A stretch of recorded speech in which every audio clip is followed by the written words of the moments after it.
the country. I'm in Montana, waiting online at the supermarket to buy those grapes I love. There are these two men watching me from behind. I hear one say to the other, "Is that a girl or a boy?" I turn around with my short hair, with my work boots on, and say, "I'm a woman." He looks me in the eye and says, "I don't know about the women. I just fuck the bitches, and I'll rape you too, whore." And then he opened up his jacket, and there was a piece there with a trigger, with a crisscross patterned wooden handle, and there are people in this world with words like nigger, faggot, bitch at the lip, gun at the hip, and I know there are some rivers too wide to cross. There are no boats or bridges or gentle flying things. And how did we get so far apart? How did we get so far apart when we made it this way? And we made it this way. We broke our own heart. I'm in the city, at the supermarket, waiting online to buy those grapes I love. And I'm thinking about this place. The trade us people made, how outside it is all plastic and metal and concrete, and the trees in the street are in cages. Right now, if I went home, slit my wrists, cut open the skin, pinned it back to look in, what would I find running through me? Would it be blood in veins or beautiful working underground trains? Thank you.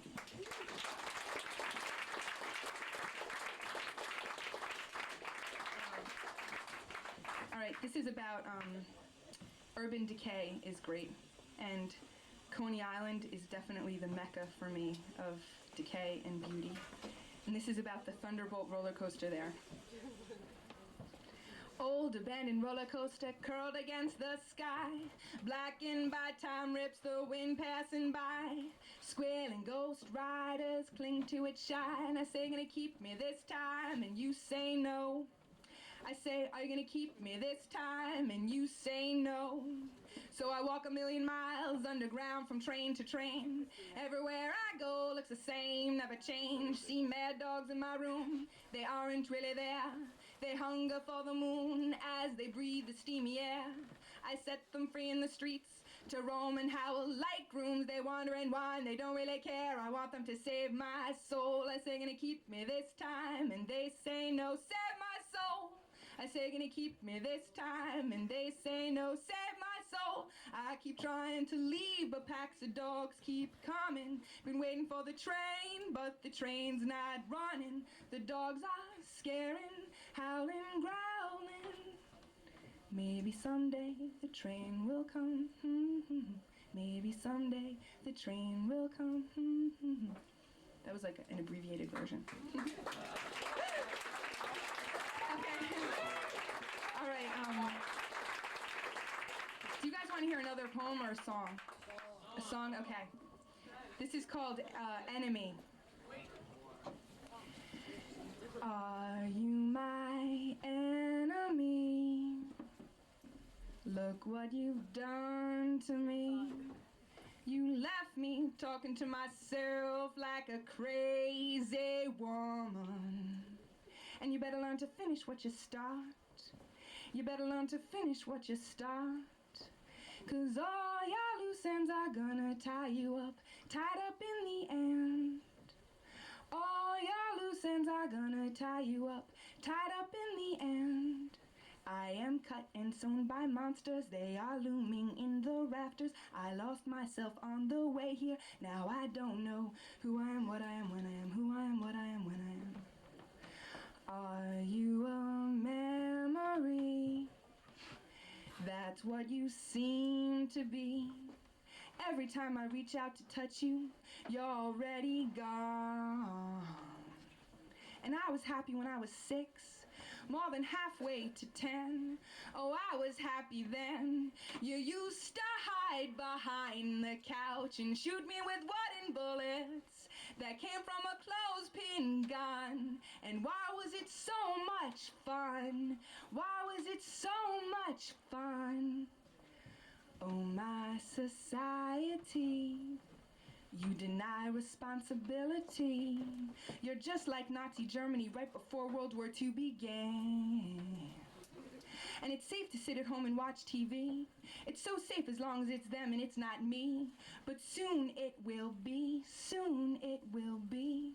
'Cause all your loose ends are gonna tie you up, tied up in the end. All your loose ends are gonna tie you up, tied up in the end. The country's run by royalty, there still exists slavery. There is no equal opportunity, and only those with money are anywhere near free. There's money for incarceration, but not for education. Kids pack guns to school instead of books. And for those of you who say there's not gonna be a revolution, it's already started. Take a goddamn look. There's gonna be a civil war because there are no civil rights. It's gonna be between the rich and the poor. It's gonna be between the black and the white. We've tucked ourselves in to this bad nightmare. Are you my enemy? Are you a memory? Oh, my society. Sweet dreams, sweet dreams, sweet dreams. Thanks.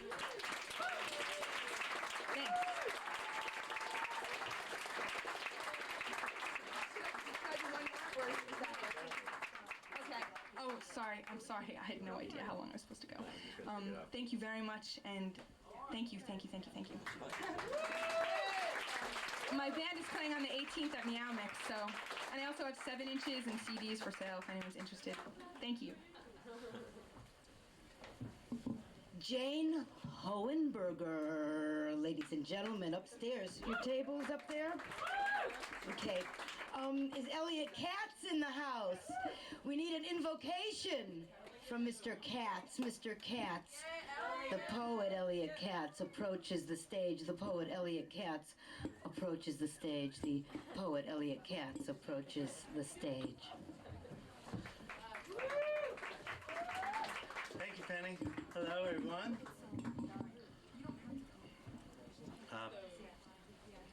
Hi, it's nice to be here. Thanks to Stefan and Penny and everyone who organized this. I'm going to do 2 poems, a short one and a longer one. These hands are present. I held out these hands that have worked and loved and offered them to despair. No chance, despair calmly replied. If I know you, in another minute, you'll find hope. So I razored a few fingers and held out the bloody offering towards hope. Your gesture is kind, but it's too easy and out. You're looking to find. I cannot create a sure thing. I clasped my hands together and offered the package to truth, who grabbed them gloating. I got you now. First I drained the blood, then hand you over to my messenger, death. Oh shit, I yelled when the blood was down to the last drop, and I got my hands back, just in time.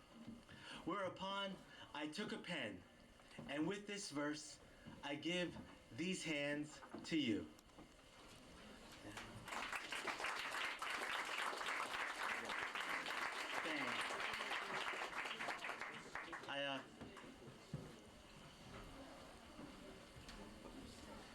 I'm gonna give a little plug too. I just guest edited an issue of a literary journal called Long Shot, and it's a special politics issue with an interesting combination of poets, artists, and political articles. And they're actually, they just came back from the printer yesterday, so they're up at the table upstairs, and for the first night. And a couple of people on the bill here. I know Thule and Eric are in it. This is Liberation Recalled number 33. In frame, Adrienne Rich makes an explicit point to situate her subjective position as white woman Boston 1979, standing just outside action frame, watching innocent undergraduate female lab student beaten by police. Such a striking semantic and stylistic move, I vowed to use that tactic in some future poem. So here I am, home in New Jersey, at desk, transcribing tapes with inexpensive handheld battery recorder and laptop computer, flipping assorted historical books, tapping lucky imagination's daily secretions, bad back propped against foam lumbar roll. Here in states still nicknamed after now extinct gardens, where famous contemporary fragrance now emanates midnight industrial Elizabeth smokestack, where car windows serve as Jersey Turnpike's respiratory guard of last resort, Walt Whitman's Rest Place, now curled barbed wire fence concrete cube jailhouse directly across street from good gray poet's final home. State where first alleged welfare reform was passed to deny increased grants to AFDC mothers, newly born children, new scapegoating sip-it, sweeping the new Republican nation. On the plus side, first state introduced user-friendly legislation mandating high school Holocaust classes. When bill was introduced, some senators attempted mandatory inclusions, each press conferencing a world genocidal favorite, contemporary Bosnia, Pol Pot's Cambodia, Stalinist Russia, Turkish Armenian slaughter, all named, all critical instructions. Yet no senator named even one genocide, directly or indirectly American-induced. No Jeremy blanket, smoking monster slave ship, burnt atomic bomb, Book of the Dead's Bhopal pillows, Vietnam's fiery children on the run, cancer's nuclear atmospheric blasts, rotting plutonium soup cans threatening 1,000 generations, U.S. presidents whispering Indonesia's timorous ears, Latin American death squads, Southern hospitality trained. As my dad says, this country has done some good. That needs carrying on. But part of poet legislators' duties, the daily reminder, democracy begins at home. The difficult decisions, which suitcases to drop. Paul Revere riding through town sounding the alarm. You ask, what is home? After 7 years as a housing advocate, my reply still changes minute by minute. How many think home till the exact moment tornado rips the roof off? How many homes have served as mere launching pads to cattle cars, cotton fields, broken treaties, rickety boats navigating between lightning-streaked roars across oceanic hurricane floors? In Grapes of Wrath, Muley proclaims to Tom and Preacher Casey, places where folks live is them folks. A humanity-defining protest shout voiced just before the Jodes forced to ride those damn lying roads. Yet homeless, many rode those roads with dignified humanity, rubber cemented intact. What a different world that was, when being shoved off land was a shock, when disillusionment with modern America actually surprised. What an odd notion it would seem in a contemporary novel that average characters actually believe in a right to own their own land. Today, when American CEOs take salaries 150 times factory workers, when 358 international billionaires own more wealth than 40% of the planet, when Blake's most attentive readers instinctually know that plowed land forgives the plow, but eventually is ceded to the plow's corporate manufacturer. So where was I? 2 a.m. writing this line. Home in New Jersey where I've lived all my life but 1 year. Here now, late 30s radical Jewish atheist offering up my subjective situation, yet convinced we need move beyond nationalisms and pure identity politics, opposed to easy mystical solutions, yet knowing public spiritual crisis real and relevant as housing, food, medical emergencies. Subconscious imagism has subverted too many organizing meetings. What happens after death? Still an unknown dilemma driving millions to stressful early graves. Yes, cats, okay to rest a while in the unknown. No more teleologies. Neither to guarantee success nor resign to flubbed failure. The future is unknown, dependent on human actions hereon, admitting defeat beforehand, no help and nonsense. Fuck Adorno's anti-enlightenment pessimistic shit that capital's culture industry will always co-opt our holiest visions. His turning the dialectic on its side, where it can kick and scream, but no longer even potentially motor history along. His turning milk into iron prison camp bars. They're winning. I can admit that. For the moment, able to incorporate both tangible and otherworldly dynamics, even montage newness, manifold forms once thought untouchable hip techniques, indeterminate styles lurking in incorruptible corners waiting to pounce. As long as they win, they will co-opt old forms or new. That's why the whole shebang needs replanting, spring roots and all. As long as it means all have a say, I don't care what a third way is called. Democratic socialism, radical democracy, liberty, equality, fraternity, feminist, anti-racist, ecological cooperation, egalitarian democracy, simple freedom, blue horse, red, green, pepper. Probably different names, some catchy and new for different contexts. But let's begin working to win, non-violently as possible. Martin Luther King. A nation that continues to spend more money on defense than on programs of spiritual uplift is approaching spiritual death. Doctor, is there time? To save the spirit body, yes. Maybe historically contingent universal values will satisfy the skeptical and safeguard our well of diverse earthly delights. Ah, Mandela, in this often disheartening world full of rising Zhirinovskys, Karadzics, Le Pens, David Dukes, your election a stirring rebuke to political fatalism and a tribute to principled prismatic persistence, an anticipatory illumination and verification of hope. From his grave I hear Ernst Bloch applaud. What can be imagined can be made real. Poetry prefiguring the popular front, bringing the not yet into the room. That's who and where I am. Beyond destructive life patterns, but not mistake-free. It took a while to learn let pleasure armor down without defeating Dionysus in a gin mill round. Now done alcohol self-defeat mechanism and enjoying occasional red wine toasts. I don't have Walt Whitman's ability to be everywhere at once, but I've tried to form a good set of cosmic eyes. My dad grew up during the Depression. My mom is a Holocaust survivor. I wouldn't be here if not for Uncle Sam, Berkowitz. In the next race, I'm betting unrealized possibilities and unspent dreams. That's my locational positioning. Thanks. Now I gotta go.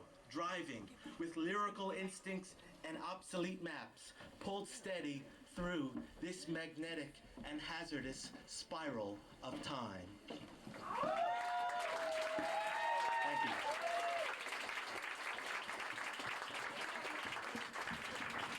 That is Elliot Katz. Do we have Fly in the house? Yeah? Yeah. Well, Fly is one of my favorite secret writers.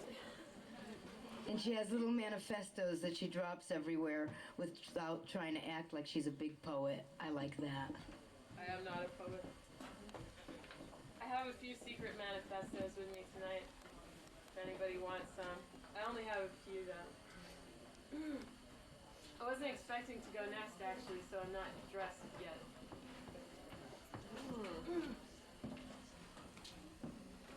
Good time.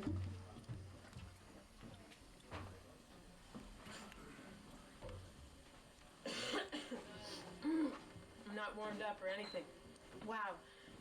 Is this the mic I used? Does it matter? No, Does it matter? Does it matter? The first one sounds better. Does it matter? This one? Yes, that one. I can't see anybody. This is so disorienting. Not only did I just wake up and just have breakfast, but I also can't see anybody. I hate that. I don't believe you.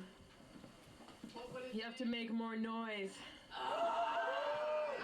That's one thing I have learned. Make noise.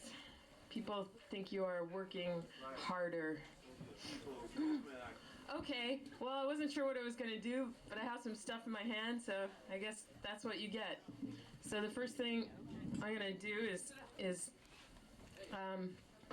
this thing about, it was actually, I wrote it about Election Day, and it's called A Great Day for an Erection, or The Masses Are Revolting.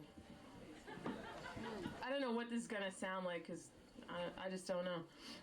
On Election Day, in the afternoon sun, the revolutionaries returned from a weekend retreat. The density of their ideology stumbles out of the car with them, creating an almost imperceptible ripple in the bright smog. Imagine what it was like on the highway, all of them strapped into that one small vehicle territory. And who owns this car anyway? And hey, who's in the driver's seat? Although it irks them, they always obey the rules of the road because they understand that if they are pulled over, they will immediately be arrested because they are so obviously the revolutionaries who will succeed any day now in overthrowing the corrupt regime that has been crushing the masses for centuries. They return to the city in the middle of the day. I can see everybody if I do this. So the workers won't see them and realize that these comrades had taken a few days off. They park their car in an out-of-the-way place so that it won't be seized by the masses during the insurrection that will soon occur now that they are back and ready to shepherd the bewildered herd. They grab some beer in bags and cigarettes from Ray's before trotting across the street to the park, preparing for another long night of regaling the masses with their newly restored flame of resistance.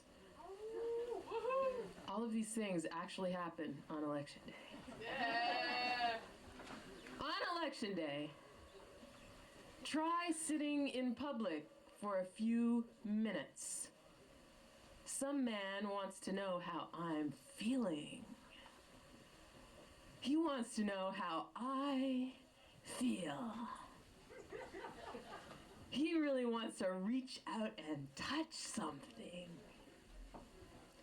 To communicate his desires, he makes these little sucking sounds. Like he is saying, here, pussy, pussy, pussy, pussy, pussy. Is this how he talks to the guys? I am dead and being circled by something that cares nothing for cats. The city is so full of desolation, isolation. Why can't I just relax and just talk? Why can't I just relax? Why can't I just relax and just talk? Just hang out and talk. Just relax and hang out. Talk. Just hang out and relax. In the quick space of 2 blocks, I see a disjointed parade of all very uniquely fucked up individuals. It's been getting darker and earlier and colder these days. This is November. So the desire to be buried that comes with the dark also comes earlier these days. And because of the cold, the need to be buried becomes more necessary. The abandonment of acceptability accelerates towards the search for the illusion of warmth. The colder it gets, the more apparatus and maneuvering will be required to convince yourself that you are dead and buried and therefore safe and warm. You know what I'm talking about. I see all you people wearing 12 hats on your head. On Election Day, Part 3.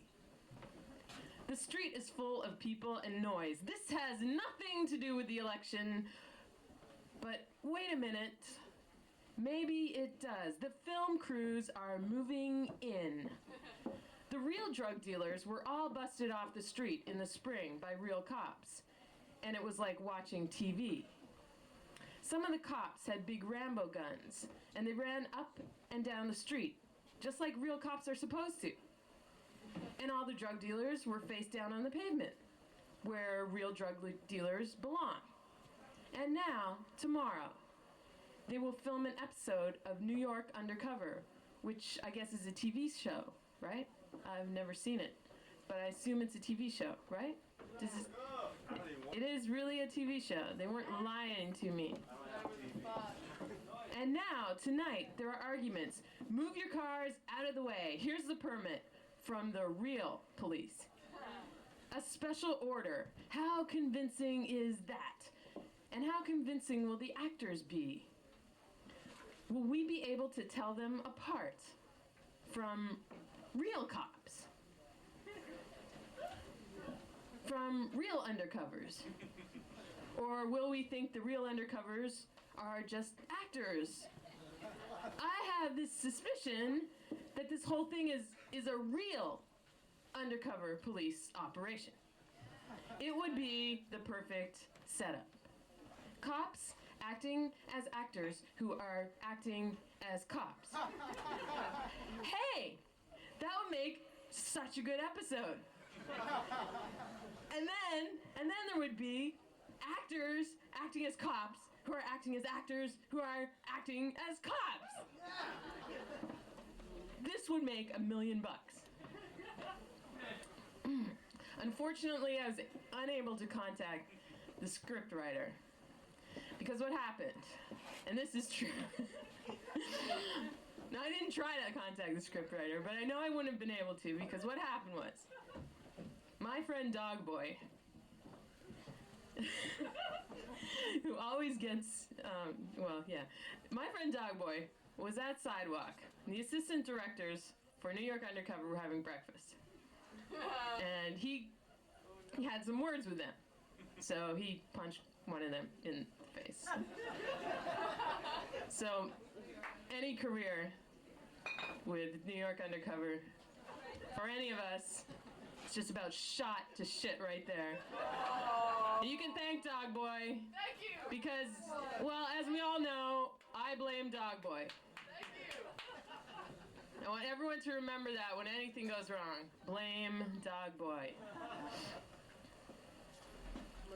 Hey, Zero Boy. Sorry, I just saw someone that I know. Hey. The fabulous Zero Boy in the back. Can I do one more thing? Not that long. Okay. Let's see. I'll do a short thing then. This is very short. And this is dedicated to PLW, who I saw here earlier, because he wrote this. And this is a zero content song. I'm only going to do one zero content song tonight. But first of all, I want to ask people one question. Thinking? No! Thinking? No! Some of you people are thinking too hard. Okay. Okay, I'm gonna do one zero content song. And this is called The Rich Are Sleazy, and this is for PLW. The Rich Are Sleazy. 1, 2, 3, 4! The rich are sleazy! The rich are sleazy! Their architecture makes me queasy! And that's all. Thank you.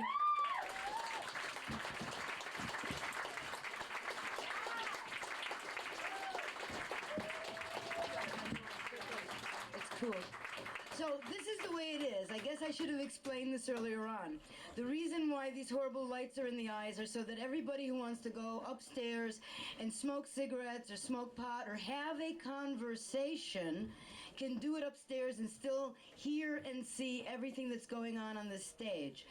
The other thing is that there's plenty of room up here, so all of you could move forward so that the people in the back can actually be part of this, because the whole point of this whole thing is for all of us to be together. Now, let me see if there's anything I didn't think to say. That'll do it. All right. Soon, coming to the stage, as soon as there's a path, he comes forward. Our next is an editor for Autono Media. He has a show every other Tuesday on WBAI at midnight on Tuesdays called the Moorish Orthodox Radio Crusade. It is my profound pleasure to introduce Peter Lamborn Wilson. Thank you. I'm going to read something from a book that I didn't write. Really, you know that. It's a new book by Hakim Bey. And this is Hakim Bey. Yeah, who's that? This is the shortest piece in the book, and it was written in Ireland. It's called For and Against Interpretation, and it begins with two quotations. The first one is from Hafez, the Sufi poet. Angels are knocking at the tavern door. And the second quote is from Dean Swift's Last Will and Testament, a little portion of it which, for some strange reason, used to be inscribed on the 10-pound Irish note. And Swift left some of his money to the lunatics of Ireland, and that was actually written on the money. Kildare is flat, so no matter where you go, you can see the electric lines parading across the landscape like Hollywood Martians. Patrick is staying at Bishop's Court, which, despite the name, turns out to be a dank three-room cottage and an old cowshed littered with artworks by Hilarious and others, including several pieces made out of rusty farm implements and slabs of peat cut from local bog. After tea in the windswept, muddy farmyard, we set out to find St. Patrick's Church and Well, not far away in another farmyard, next to a metal barn and surrounded by cows and cowshit. 13th century or earlier, Romanesque with a touch of Gothic, or perhaps Egyptian, in the pointed arch of the windows. Restored in the 1950s, but forgotten and overgrown with ivy and cobwebs. The architecture enforces humility, since one must stoop to enter, as in Zen tea houses. Our friends James and Sean have decided to spruce it up, construct an altar, hang a brass bell in the belfry, and then see how long it takes for anyone to notice. We walk along the road, occasionally cringing into the wildflowers to dodge the fast cars of big farmers, then duck into the hedge of blackberry vines full of late flowers and early fruit. The well doesn't appear to be listed in any national register. Perhaps no one visits it anymore. Like other springs I've seen in Ireland, it feels like a sapphire set in an emerald, set in jade, set in a druid's hand. We circle it thrice sunwise, then drink. Cars are whizzing by, not 20 paces away. Sean recently saw a spirit here and left a portrait of it, like a life mask in plaster, next to the well on a slab of stone. According to the 13th century Andalusian Sufi Ibn Arabi, there exist delicate tenuities that stretch between heaven and earth like Jacob's ladders, and the meanings which descend along these tenuities are like angels. I believe he actually saw these tenuities as nearly transparent ribbons of light, strands of aurora borealis, pulsing with luminous nodes like stars falling through gauze curtains. There's no need to limit this perception either by theological or psychological explanations. For the naive realist, any experience has as much a priori claim to ontological authenticity as any other experience. A spirit is seen, or a meaning descends, in the same manner that a soft rain is seen and descends. But how naive can we be? Never mind. The most advanced science or abstruse theology leads us in bewilderment back to the same crude existentialist proposal. Since it appears, it might as well be real. So, if the meaning that appears in the tenuity is real, or real enough for our present purposes, and this tracing back, so if the meaning that appears in the tenuity is real, it can be traced back to its source, which is real. Right? Got that? I should do that one more time. So, if the meaning that appears in the tenuity is real, it can be traced back to its source, which is real, or real enough for our present purposes. And this tracing back is called, by the Ismaili Gnostics, ta'wil, or interpretation. The psychologist would say the knowledge that arises in this operation comes from inside. The theologian would say it comes from outside. But for us, both explanations have lost power to beguile. As an alchemical process, interpretation transpires in a space both inside, outside, and neither simultaneously. As hermeneutic exegesis, it belongs to an in-between, or isthmus, called the mundus imaginalis, the world of imagination, where images appear as autonomous, or where dreams foretell the truth. In one sense, neither real nor unreal. In another sense, perfectly capable of appearing to us as spirit, as the world of the imagination acts as if it were the source of significances, the location of personae or persons, the breath of the world.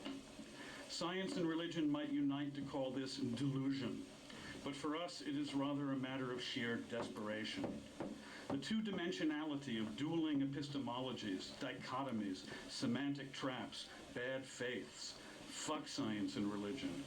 We should demand a rationalism of the marvelous, an end to the violence of the explanation. In this context, individuals and groups bear the responsibility of making contact with their own angels.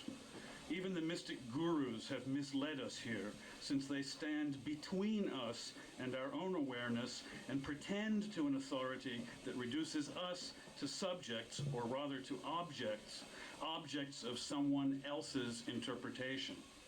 It seems that we cannot escape the imputation of an old heresy here, based on the presumption that everyone, at every moment, knows precisely what's going on and what to do, if only they can break free of need, oppression, and the suffocation of false consciousness, and escape the scarcity by which authority measures its wealth and its power against us. Above all, the scarcity of interpretation. The most pernicious power of interpretation belongs now to capital itself, which claims to be free of all dualities, all otherness, in a terminal, obscene ecstasy of unified and flattened consciousness, a universalization of money in conceptual space, far removed and transcendent above all mere filthy production, a kind of pneumosphere or heavenly weather of pure money. And in global debt, everything's debt to nothing, like a black hole on the event horizon, sucking up every last particle of light into an emptiness beyond history. According to the natural law of this total liberation of money, nothing, not even air, water, or dirt, is to be experienced directly by the autonomous self or group. Everything must be mediated by money itself, which intends to stand between consciousness and production as an absolute filter, sifting out every last trace of authenticity and charging for it, taxing reality itself as an ultimate power beyond even authority or law. Above all, capital intends to acquire a monopoly of interpretation. Walter Benjamin has elucidated the process whereby the commodity is imbued with a kind of utopian trace, that is, by the image of a promise that this object for sale contains a kind of futurity or no-place where your consciousness will once more be valid, your experience real. If the product were not so advertised, you would not buy it. But if the product delivered its promise, you would stop buying all other products. Why go on spending money once realization is attained, and thus cause the collapse of capitalism? Money can only circulate freely in a realm of continual disappointment. The reproduction of scarcity is the production of wealth. I am only rich if others are poor. But money itself has no other end or goal than the total poverty of everything that is not the market. Having long ago capitalized all material being, the power of scarcity has had no choice but to commodify the image and the imagination as well, on the presumption that this is an ever-expanding market. Awareness must be privatized. Thought must be appropriated, adulterated, alienated, packaged, labeled, advertised, and sold back to consciousness. All creativity must be priced, and even the very process of resistance against this expropriation must be turned to profit. Be a rebel. Buy a Toyota. Image is nothing. Taste is everything. The slogan for some crappy soft drink. All informational media, from education to advertising, are dedicated to detaching the image from any mooring in experienced life, floating it free, and rematerializing it in commodification. Work, consume, die. And nobody asked you to like it, asshole. Tourism is perfect capitalism, the consumption of the image of the world as it really is. The chief goods on sale include geography, the inscription of significance in the landscape, and historiography, the inscription of meaning in the culturescape. But the ultimate image is that of the blessing, or baraka, inherent in the object of the tourist's gaze. The possible moment of realization is packaged, pre-interpreted by official experts, transformed into a series of views, distanced from the direct senses, touch, taste, smell.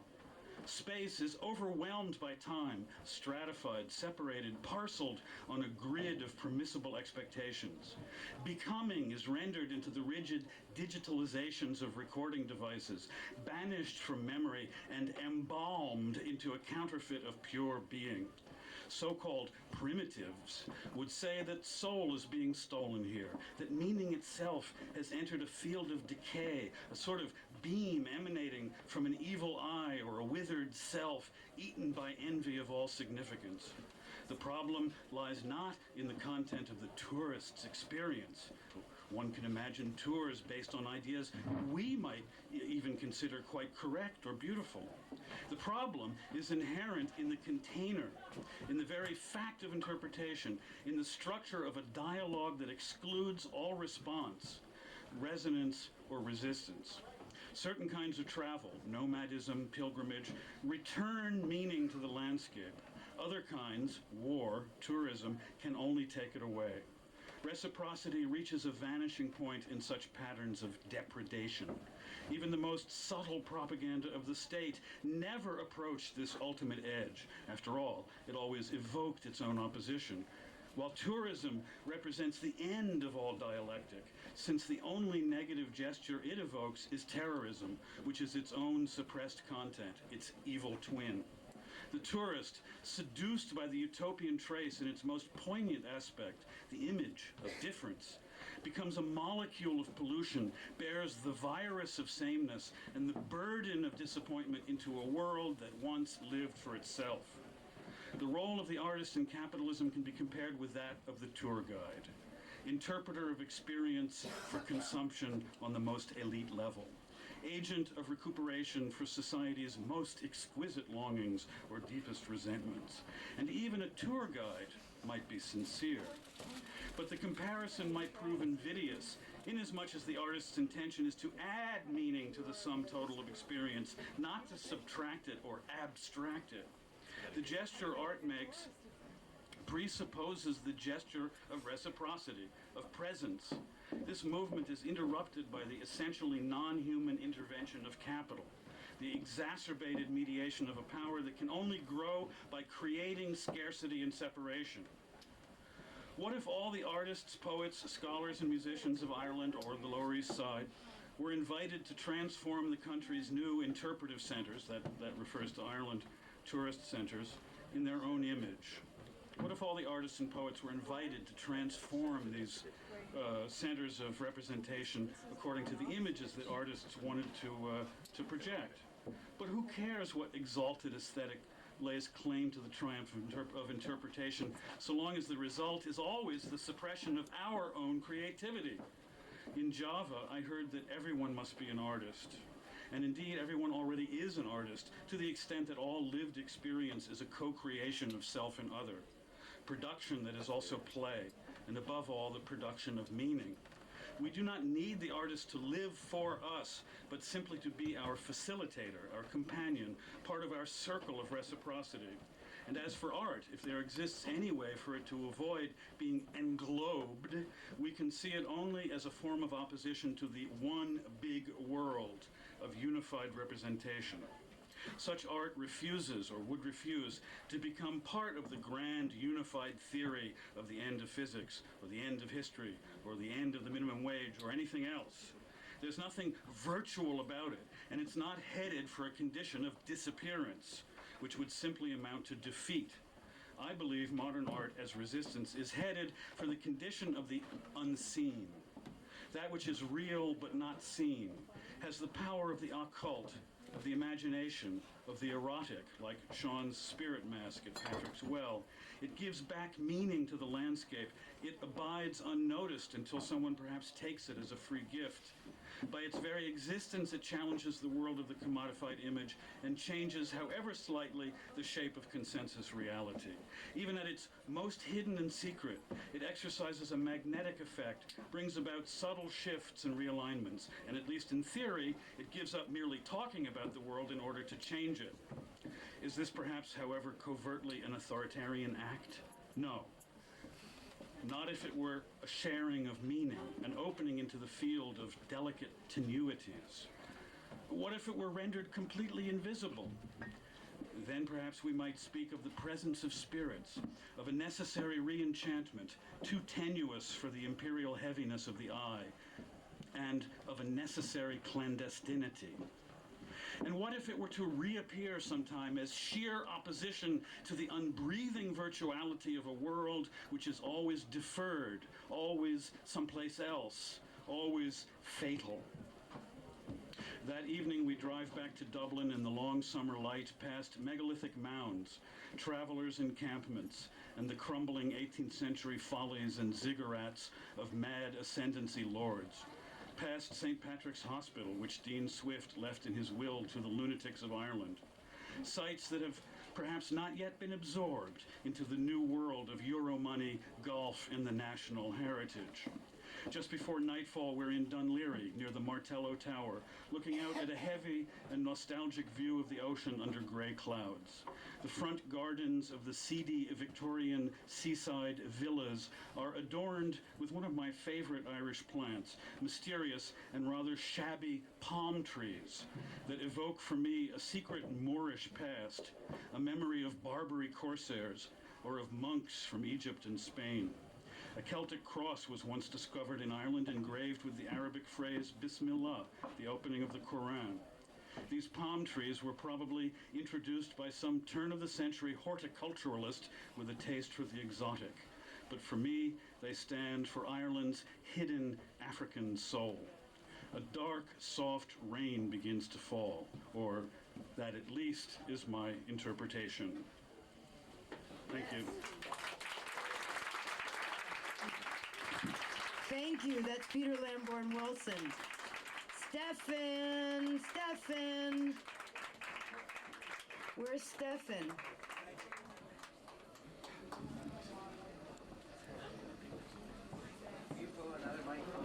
Yeah.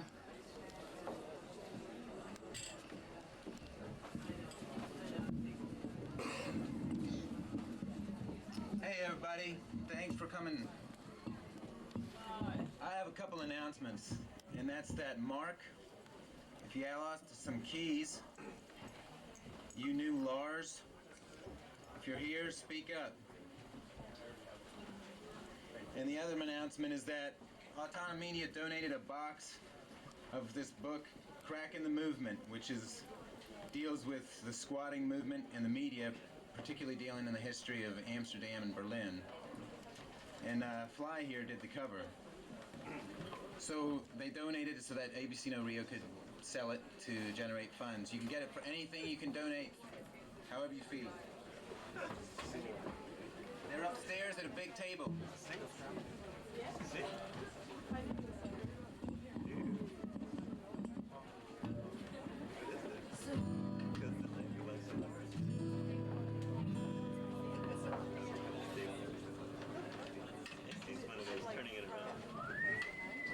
All right.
sure changed, but the story has not.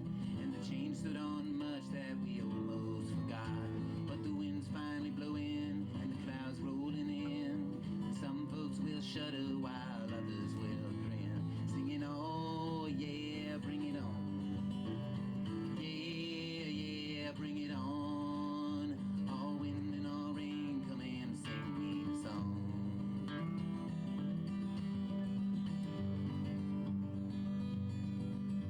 So to all you who think that this story's too old, your dreams are frozen and your hopes have been sold. And if you should ask me where I got this song, I'll tell you it's one that we've known all along. And if you should want to hear it again, we'll just go take a walk in the wind and the rain, singing, oh yeah, bring it on. Yeah, yeah, bring it on. All wind and all rain, come and sing me a song.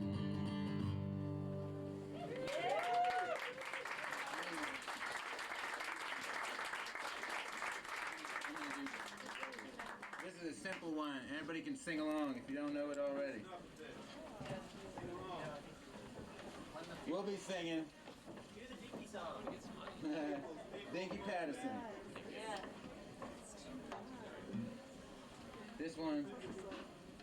This song is called It Rose from the Dead.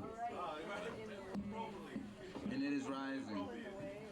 So it's real simple. Y'all can join in on the chorus. It goes like, it rose, and it rose, and it rose from the dead. And it rose, and it rose, and it rose from the dead. And it rose, and it rose, and it rose from the dead. And my face shall bear my spirit on. Up another half step.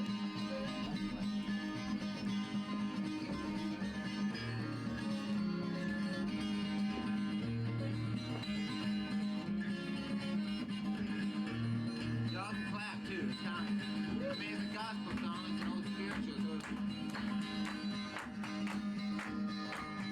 So anyhow, I have a lot of people always.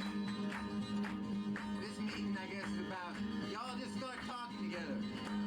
It's what everybody's here for, is just to talk. Because we're gonna start getting it on. You know, sometimes people ask me what the heck is a movement about. Man, there's only one movement. So all of us are fed, and all of us, nobody's hungry, and everybody's got a home. It's time. Everybody knows. Lord knows, the Buddha knows, the atheist knows, the anarchists, and the Democrats, and they all know it's time. Anyhow, Lord.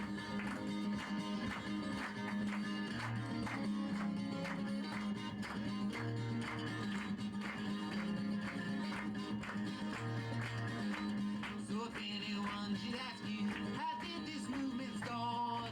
If anyone should ask you, how did this movement start? If anyone should ask you, how did this movement start? Tell them go and figure, it started in my heart. And it rose, and it rose, and it rose from the dead. And it rose, and it rose, and it rose from the dead. And it rose, rose, rose from the dead. And my face shall bear my spirit on. Where the voice of freedom rises, just like the ocean's tide. The voice of freedom rises, just like the ocean's tide. Yeah, the voice of freedom rises, just like the ocean's tide. And my face shall bear my spirit on. And it rose, and it rose, rose from the dead. And it rose, rose, rose from the dead. And it rose, rose, and it rose from the dead. And my face shall bear my spirit on. Boy, go ahead, let your voices ring, man. It feels good. I mean, woo! Don't anybody ask you just what's this all about? Ain't no use in wondering just what's this all about. No, there ain't no use in wondering just what's this all about. Just clap your hands and start to sing and shout. 'Cause it rose, and it rose, it rose from the dead. And it rose, and it rose, and it rose from the dead. And it rose, rose,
Stephen Said, Nee Smith. Stephen Smith, Nee Said.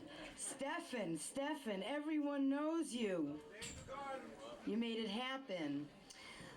So, now, many people feel that what made the masses drop out was LSD, but long before there was LSD available to the masses, there were the Fugs. And it is my personal belief, based on everybody in my hometown in 1967, that the Fugs are responsible for everything that's going on in the world today. Before there were punks, there was Tuli Kupferberg coming now to the stage. And this man demands that you sing.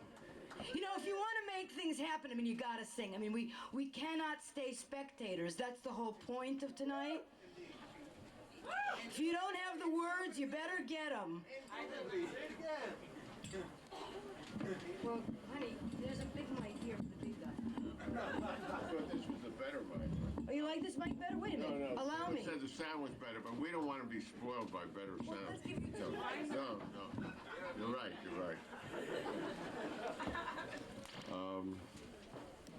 My favorite song. Yeah, I mean, Patti Smith wrote the words to this originally. Little does she know what we're going to sing tonight, but I think she'd like it. She said that this was the most popular song she ever wrote. She has, I suspect that Bruce Springsteen supplied some of the melody, and I think she probably made, like it happens, she probably made more money on this song than on everything else she did put together.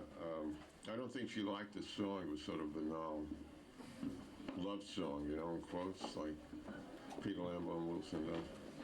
Anyway, that's only in America, but actually only in the world, because the world is now America, alas. Anyhow, if we skip a beat here now and then on both sides, don't worry about it, and flub the word. This is sort of a rehearsal. Is life a rehearsal? No. And remember, as usual, loudness counts. Okay. And you'll pick up the melody if you don't know. It's a very simple melody. Okay. Because the state. Oh, by the way. Because the state belongs to them.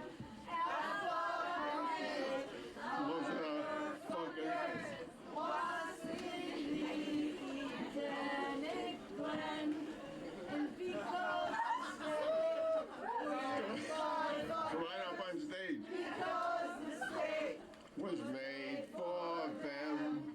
Pleasure hating motherfuckers, lover baiting sons of guns, and the state holds monopoly of force.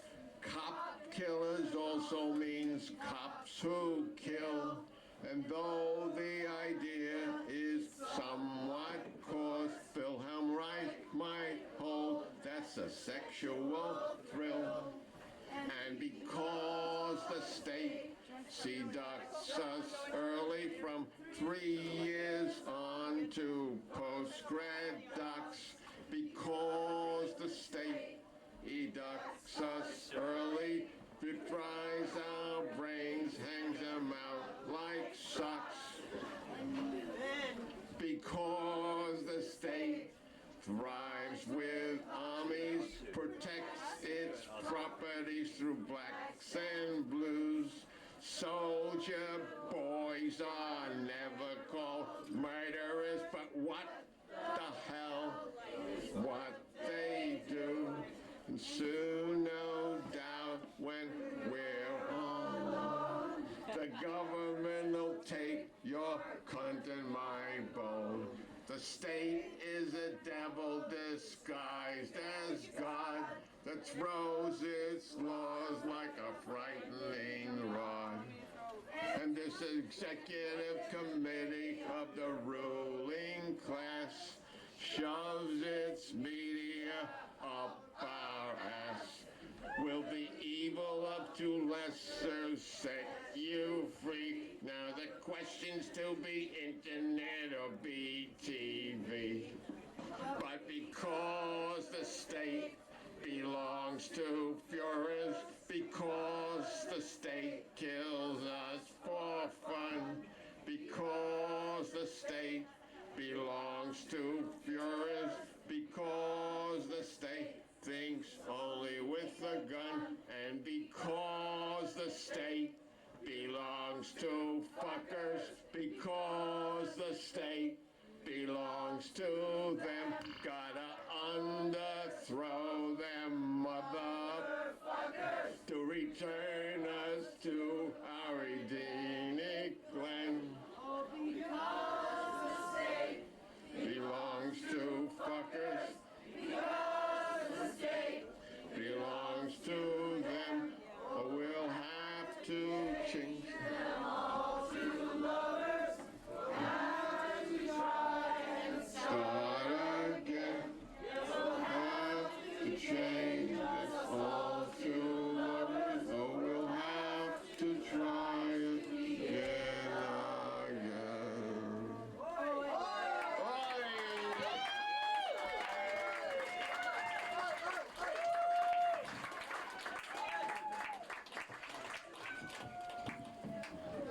Thule knows how to do it. It is my very great pleasure to welcome to the stage just person after person after person who hits the stage is amazing. And I think this is exactly the right moment for Steve Ben Israel.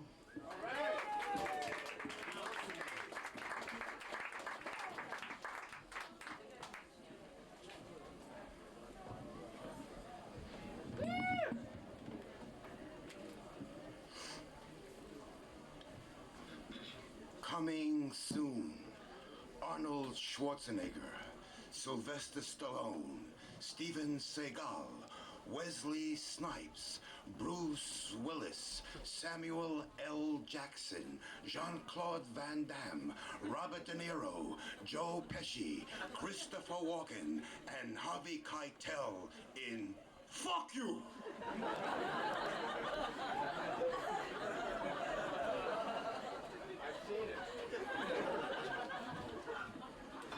Coming this summer. Fuck you too!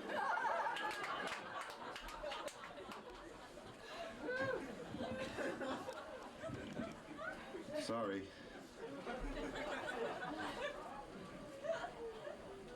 I flunked out of high school, went back in the summer, and passed all 3 subjects. Fucking amazing.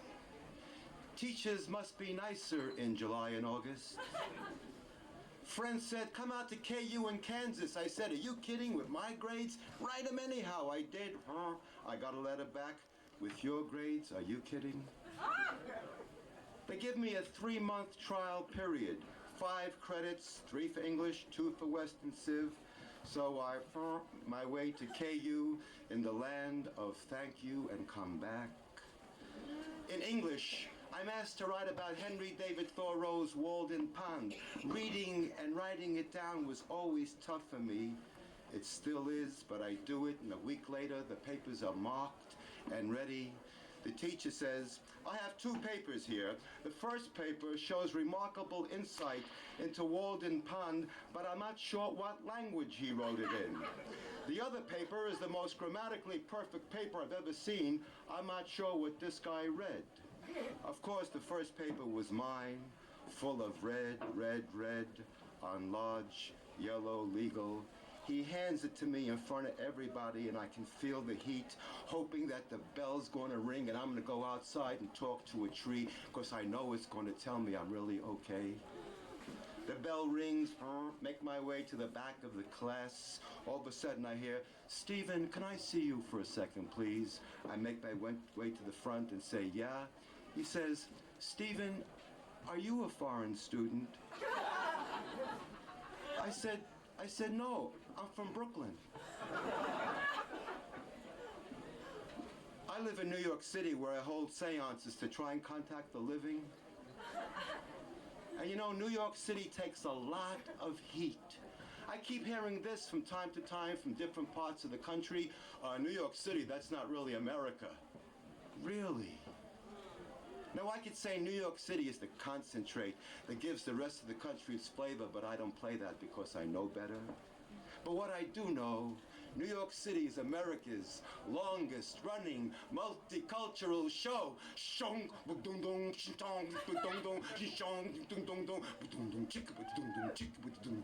Down, down, shabba-dum, down, down.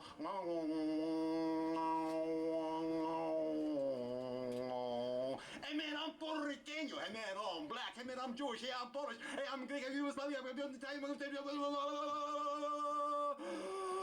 Ethnic energy. Woo! If we could take all the energy from the ethnic energy and put it in the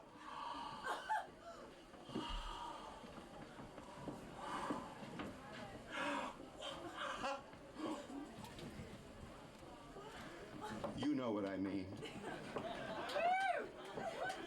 Then wherever you come from is sublime. Taxi! I'm going to 27 and 3 on the right. Pardon?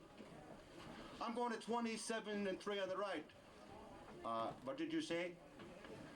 I'm going to 27th Street and 3rd Avenue on the right-hand side.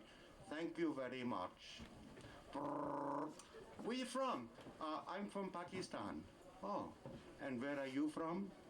I'm originally from Brooklyn. No, where are you really from? No, I'm really from Brooklyn. You see, my father came from Russia in 1924. He said, well, we left Russia in 1924. Already the revolution was fair.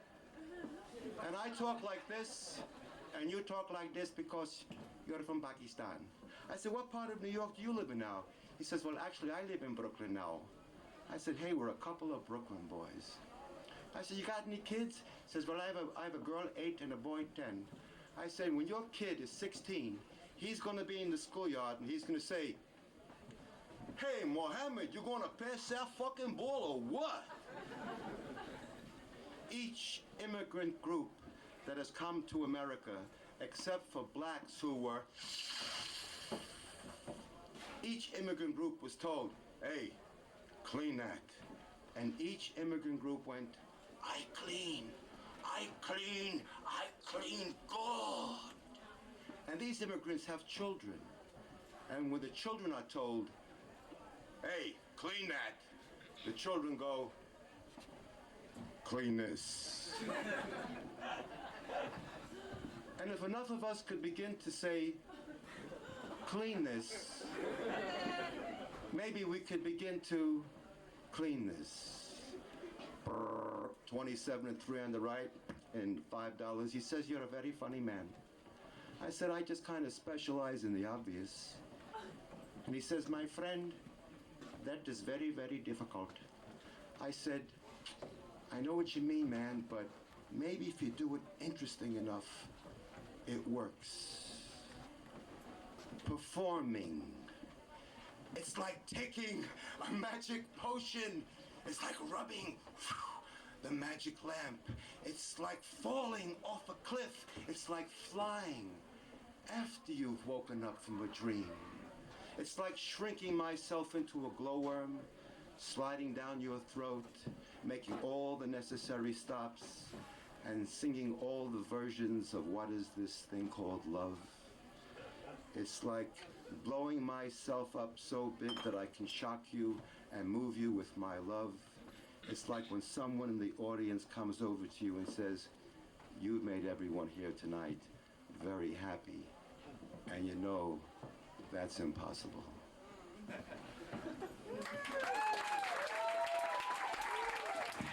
Steve Ben Israel!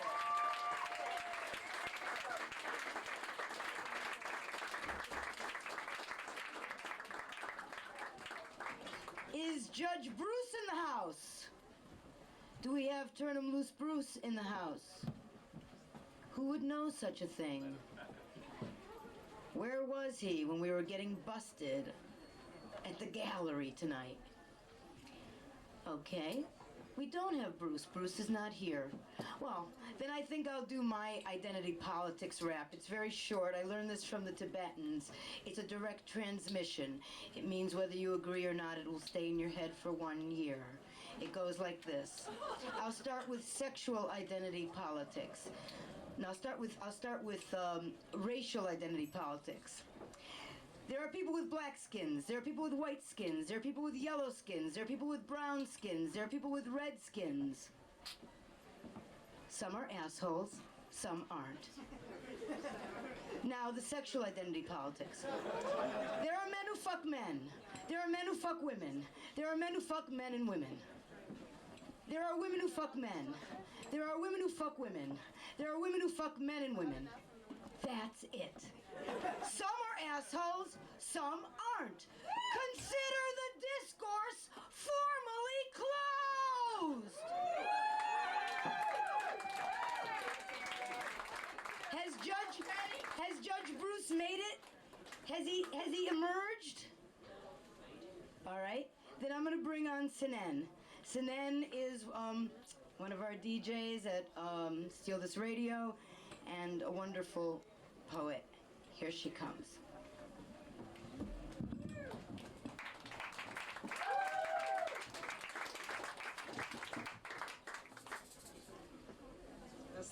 This light is really uncomfortable. Yeah, but that's because of the video upstairs. So Okay, see you. so let me see what I can do to deal with it. Let's say that again? Don't look at it.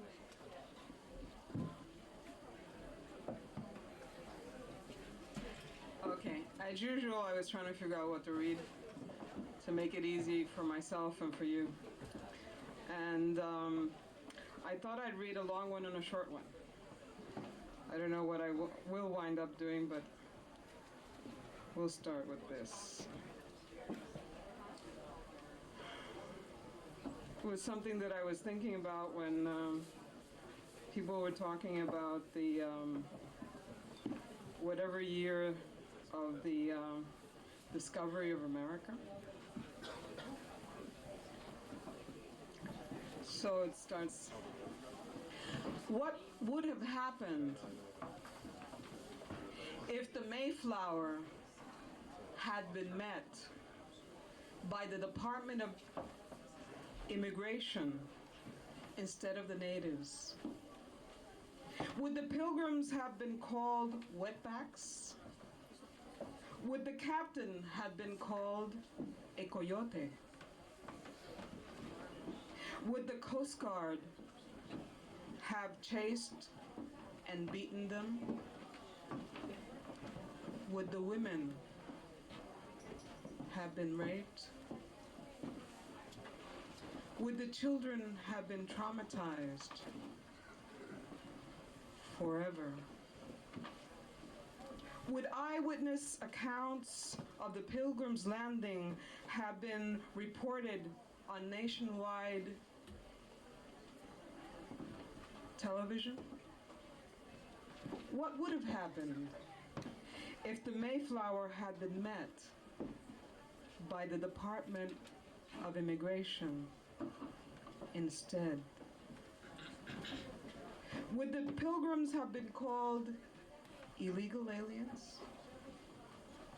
Would they have been arrested, handcuffed, and grabbed by the scuff of the necks and thrown into vehicles and transported behind barbed fences? Would the illegal Pilgrims have been imprisoned, condemned to forced labor for multinational corporations to profit from? Would the young, healthy Pilgrims have been offered residency or even citizenship if they volunteered their lives to the armed forces? Would many of the Pilgrims have claimed asylum for political and/or religious reasons?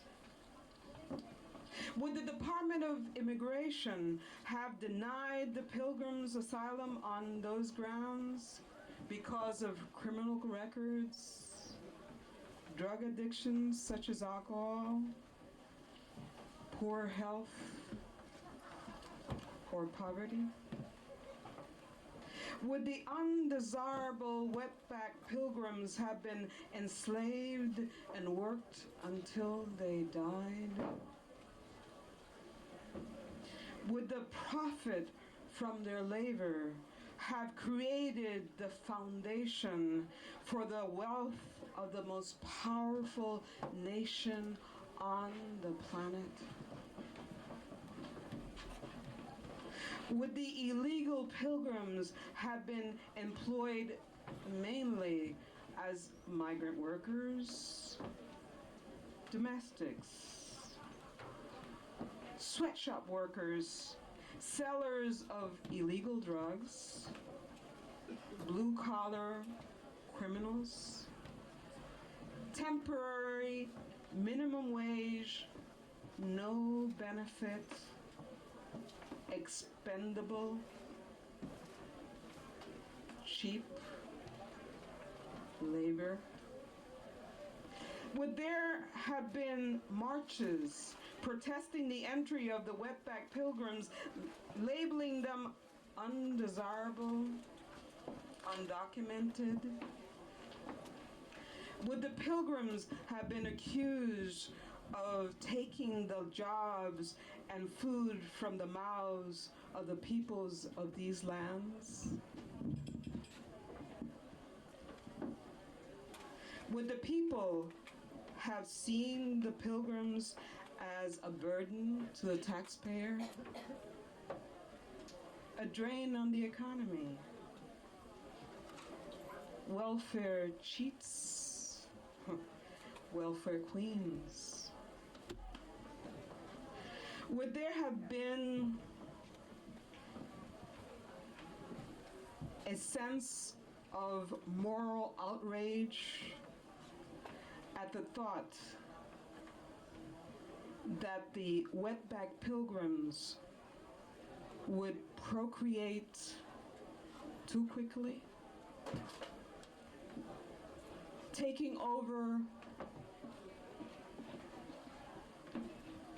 the hunting and farming lands of the people of this nation? Would the undesirable wetback invading pilgrims have been viewed as heathenists, disciples of Satan? Would a save the heathens from themselves or a save us from the heathens movement simultaneously have swept the nation? Would the pilgrims have been viewed as a threat to the traditional ways of life of the peoples of these lands? Would the undesirable wetback alien pilgrims have been housed in slums?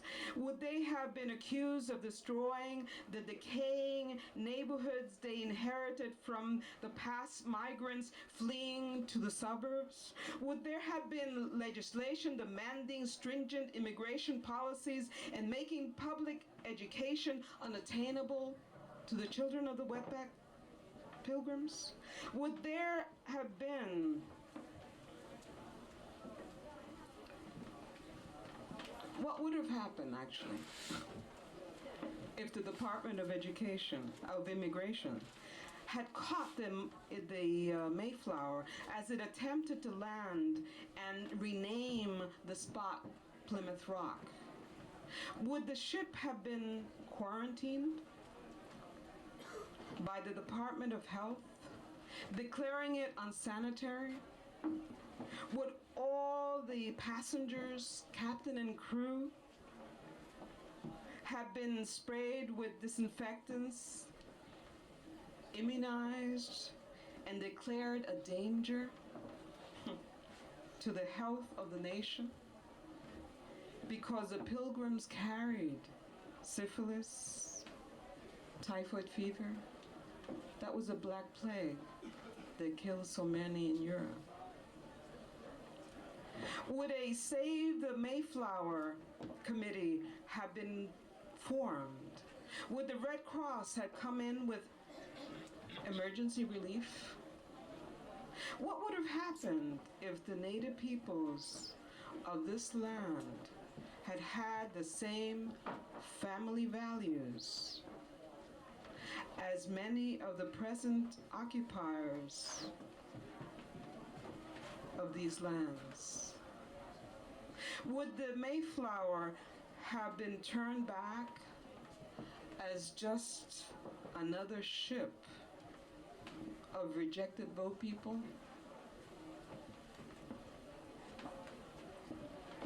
Doomed to drift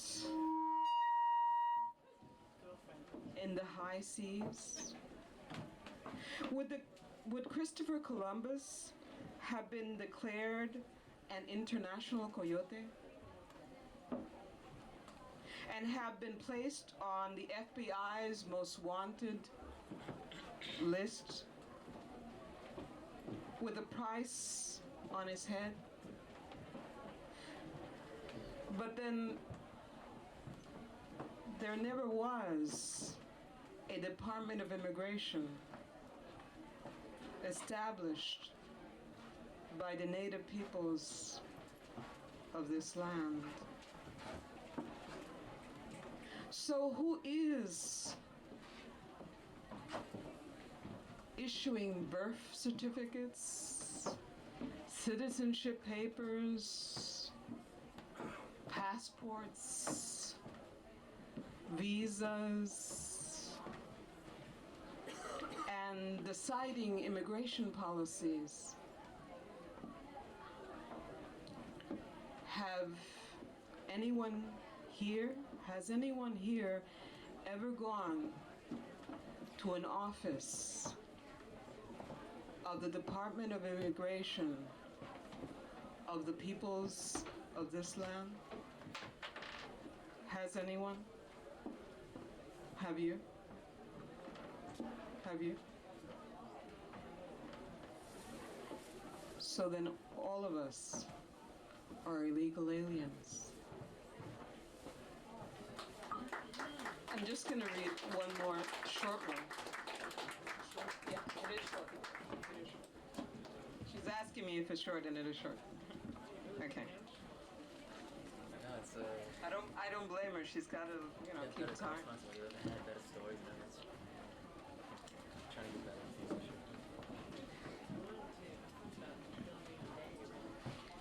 If you want, you can roar with me.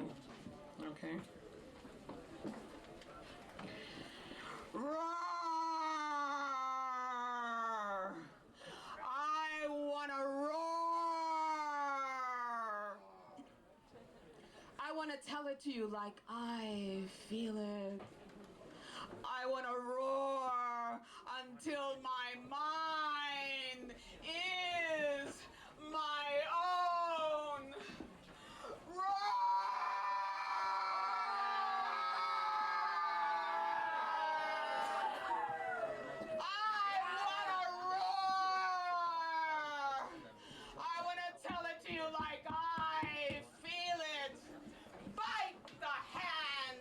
Feeds me.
Senen. Okay, we are drawing to the close of the entertainment section of tonight. I want to do a commercial for Steal This Radio. Steal This Radio is the Lower East Side's pirate radio station operating in a FCC-free zone. It's 88.7 FM. We are currently broadcasting 6 nights a week from 6 p.m. until 1 a.m. Right now, Saturday night is the only night that we don't broadcast. We need you to tune in. We need you to donate equipment. We need you to spread the word that there is this major radio station available to the Lower East Side, to all of us, that represents 30 different shows every single week. Don't fuck around. Go to Blackout. Buy those Steal This Radio stickers. Stick them up everywhere all over the Lower East Side and call in. We have listener lines where you can call in and you can be on the shows. So, now. What's the number? 995-8356, but it's on those stickers. Go and buy one. We need the money. Now, naturally, as you see the stage fall apart, this is a normal part of any event at ABC No Rio. Tonight, we have coming up next Luke Sante. He's written a chronicle of downtown, I guess, a chronicle of New York. Everybody says he's brilliant. Everybody who I think is brilliant says he's brilliant. So here it comes, Luke Sante.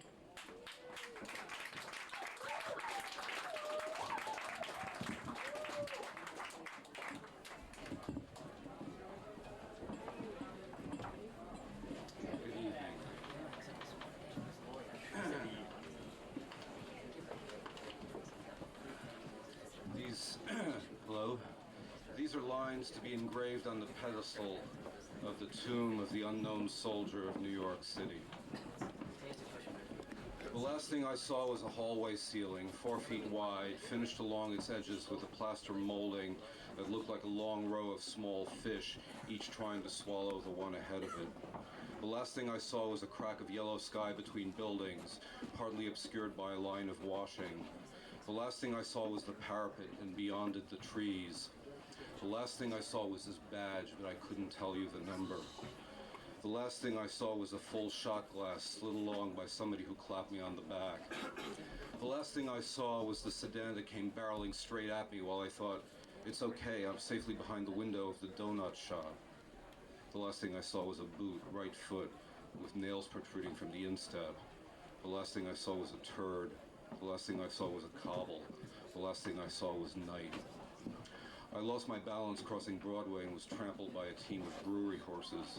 I was winching myself up the side of a 6-story corner house on a board platform with a load of nails for the cornice when the weak part of the rope hit the pulley sideways and got sheared.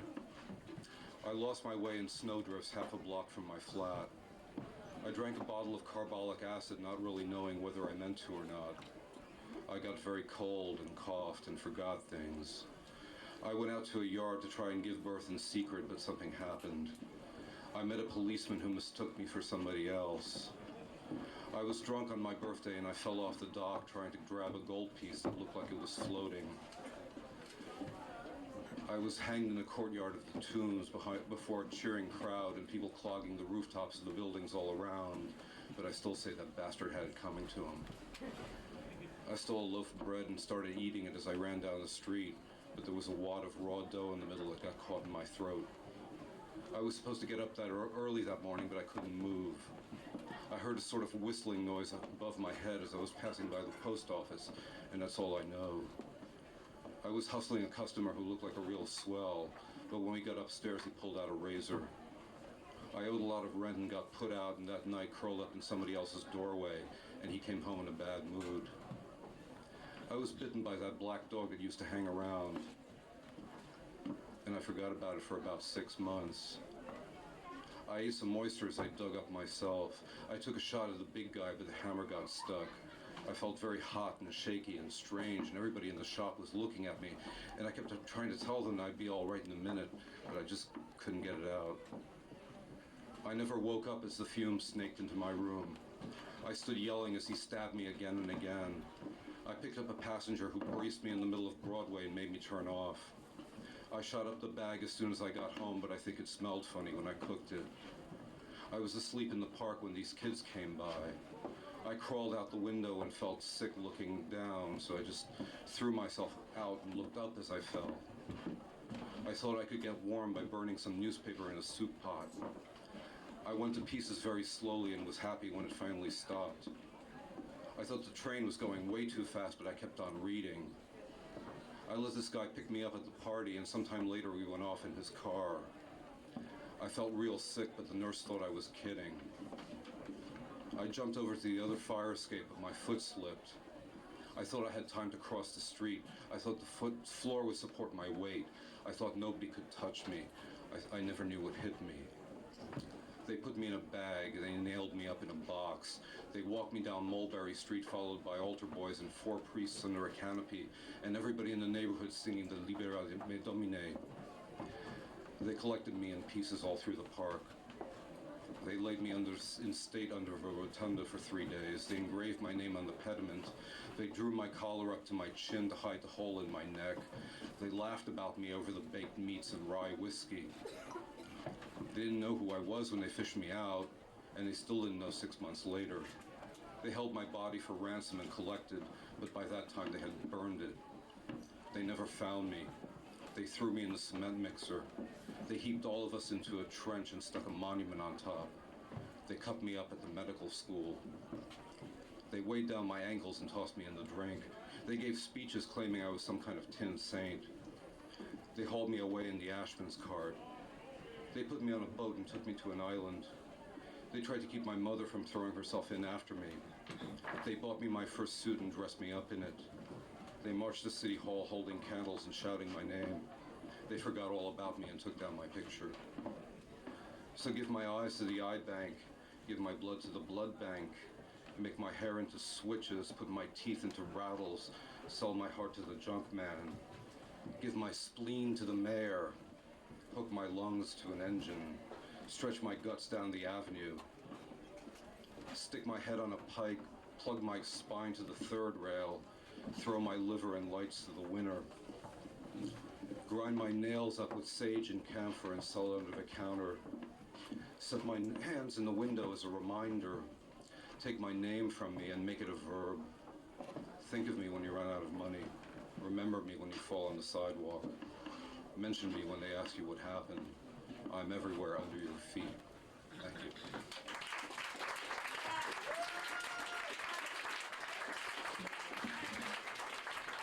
Luke Sante. Hey, Luke.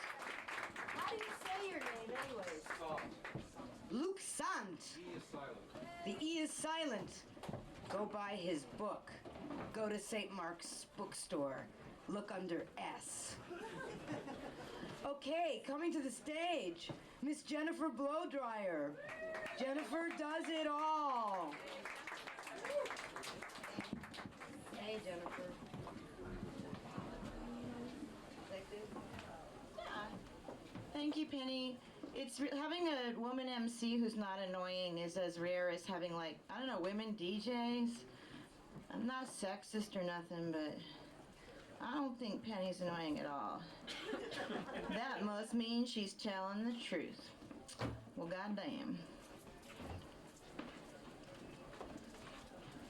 The truth is slick.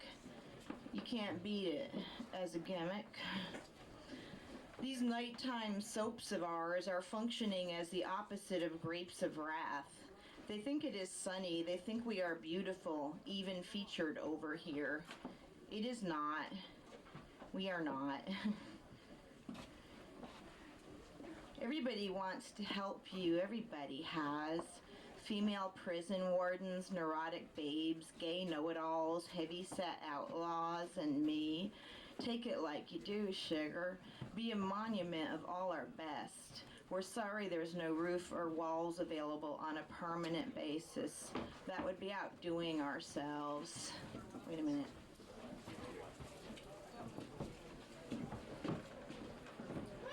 Yay! Where's my two? I envisioned this movement as having to do with housing or something. I don't know what I was thinking.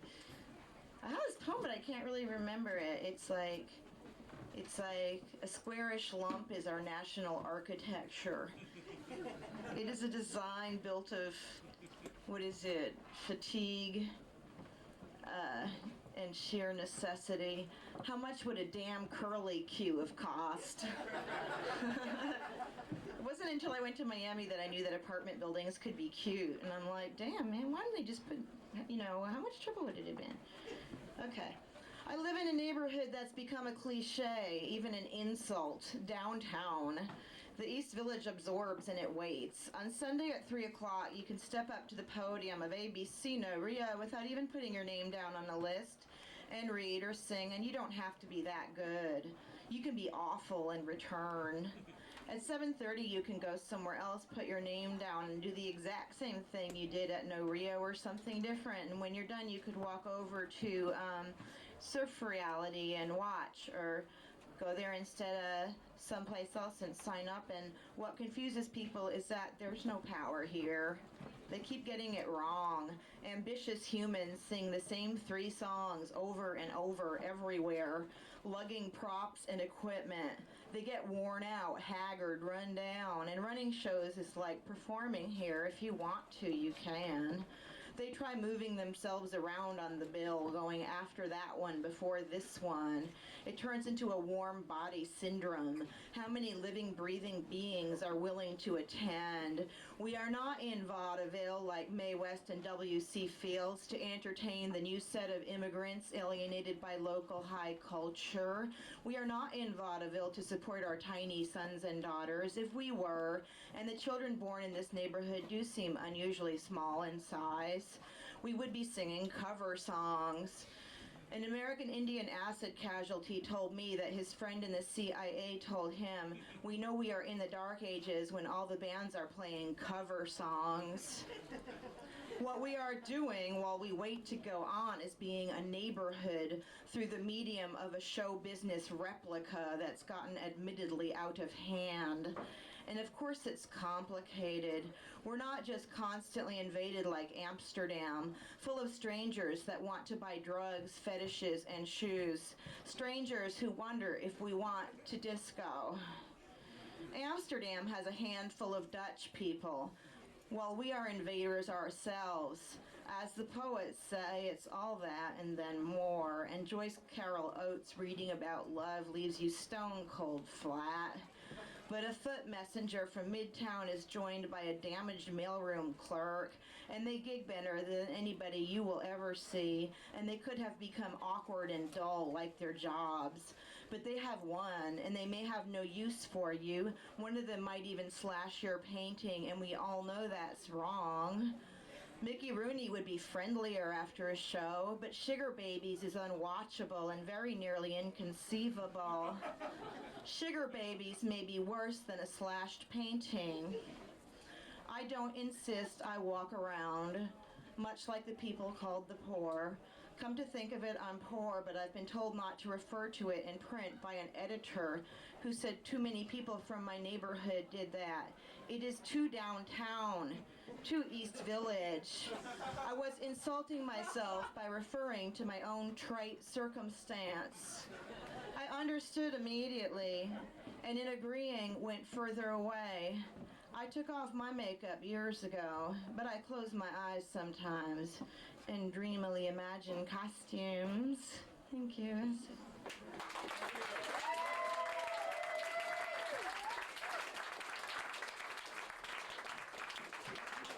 Jennifer Blowdryer.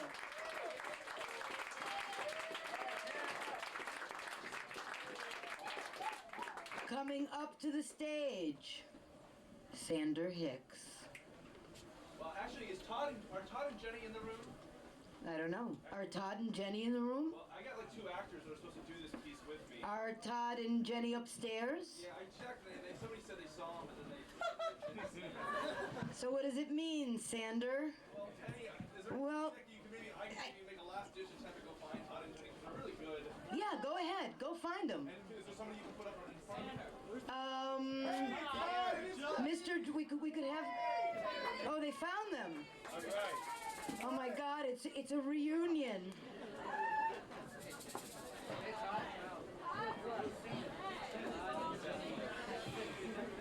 Keep an eye on that what? Oh, Right out. an extra on that fluffy video. Yeah, man. How's it going? You're really right. Extra. I wasn't an extra. I was a mouse. Oh yeah. Do you have an extra? You can do your performance art? Yes, you can do my performance art. Well, all right. There's 3 mics. Cool. Tell me take the center. One of them where you could get electrocuted. I don't think so. Wait. Right.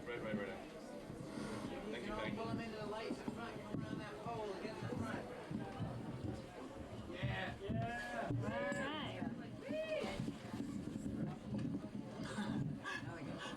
You warmed up? Sander looks like Mayakovsky. Mayor Giuliani, how big is Manhattan? Manhattan is 7 miles of money, sports, culture, and a government keeping it going. It's quality. But Mayor Giuliani, what is quality? Manhattan sports and Manhattan culture, internationally known the world over today, every day, and the day after. But quality, how do we ensure its standards are maintained? NYPD Blue. Keeps the peace. Mayor Giuliani, what about Amnesty International's recent report on NYPD abuses? Miss, who are we here to serve? The people! Wrong. The middle class. Pretend I'm not your mayor. Pretend I'm Rudy Giuliani, fan of the Mets. If I was free to speak my mind like an average citizen, do you know what I would say to the Lower East Side? No. Does anybody know? No. Get jobs! Nobody rides for free. You have to pay rent. Is that why you're gutting this neighborhood like a fish? That wasn't very objective. If you don't pay rent, the system doesn't work. You won't accept the rent from ABC No Rio anymore, setting us up for eviction. That's not very objective. What about the CSV Cultural Center? It's in debt. Wasn't paying its rent. They were paying what they were told to. Suddenly the city turned around and said, whoops, we didn't tell you the right amount. So now you're in arrearage. Mayor. Mayor. Mayor. Mayor. Mayor. Mayor. Mayor. Arrearage, Mayor. Arrearage. Mayor. I'm not your mayor. Mayor. If I was just Rudy, you know what I would say? I don't care. Look at the kind of art these places make. Noise and garbage, please. Paint like Renoir, you know, the girl with the hoop. That's what people come to New York to see. That's what the police are for, to protect us from bad art. We're willing to play by the rules. Well, the rules have changed. We need quality now. What if ABC No Rio owned the body of Peter Stuyvesant? That is purely hypothetical. Don't pick on Peter. Don't pick on Peter. Don't pick on Peter. He had one leg and an iron fist. Founding father of our city. He rests in a crypt in St. Mark's Church, a quality historical site in this great city, like the tourist Peter Stuyvesant, who will never go near ABC No Rio, like the tourist. He, like me, wants quality. But Mayor Giuliani, what is quality? Well, you either got it or you don't. Like welfare reform. But you said... I'm against welfare reform because welfare reform passes the cost of welfare onto the backs of the cities. Uh-huh, Mayor. Mayor. Mayor. Mayor. Mayor. I'm against welfare reform in regards to welfare. But you're in favor of welfare reform in regards to quality. The mayor is a very busy man. It's a busy city. This is a busy place. The police are always ready to get busy. Catch my drift? Mayor. Mayor, how big is Manhattan? Wall Street is going condo, Midtown is cleaning up, the Lower East Side is between a rock and a hard place. So understand who I am. No talent, no quality, no break. 3 strikes, and you're out of here. Todd Colby, Jenny McGuire. A little play called Some Questions. Thank you.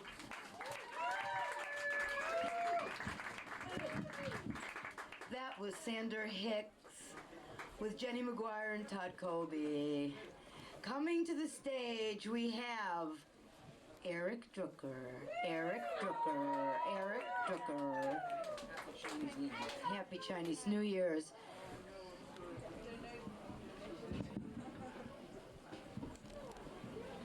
In radio, we call this dead airtime. Dead airtime.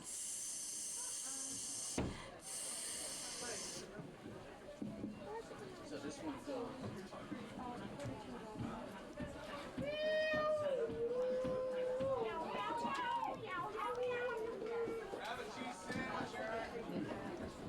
cheese and bologna sandwiches is what they give you in prison.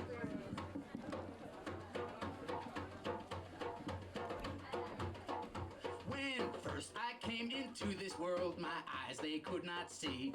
I thought the whole wide universe rotated around me. I didn't have the slightest clue of what was gonna be.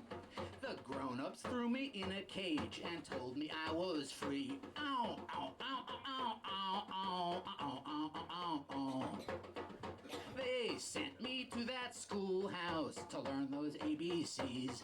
But none of my teachers told me about those XYZs. They tested me, they drilled me, they told me how to be. But nothing educated me, just like that old TV. Oh, oh, oh, oh, oh, oh, oh, oh, oh, oh, oh.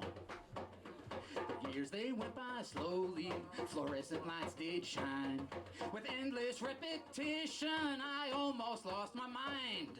But then one day it happened, it came so suddenly. I turned into a grown-up and thought that I was free. Oh, oh, oh, oh, oh, oh, oh, oh, oh, oh. 2 men in blue walked up and said, "Get up, you lazy slob. Say, what the hell's your problem? Go out and get a job. Work in some fast food restaurant. Work in the factory. Work for some yuppie asshole. Work for the bourgeoisie." Ow, ow, ow, ow, ow, ow, ow, ow, ow, ow. Ow, ow, ow, ow, ow, ow, ow, ow, ow, ow, ow.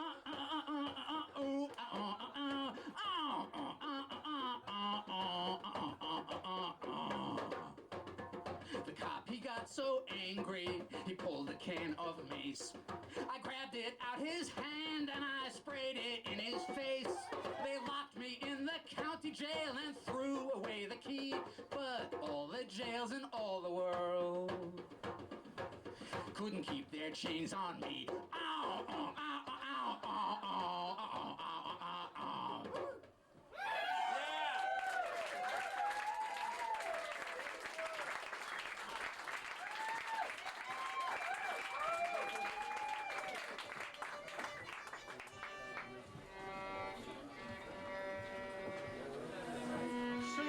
Stephanopoulos, come to the stage, s'il vous plaît. I don't know if I'm in tune with you.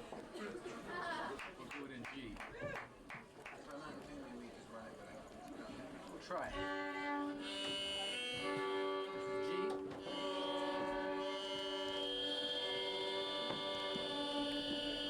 This is the second note. I feel like we're in Avery Fisher Hall or something.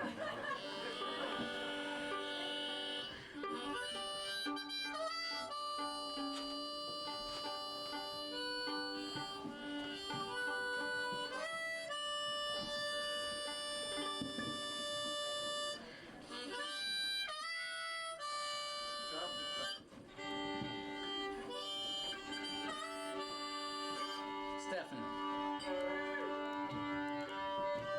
Sit down. Sit.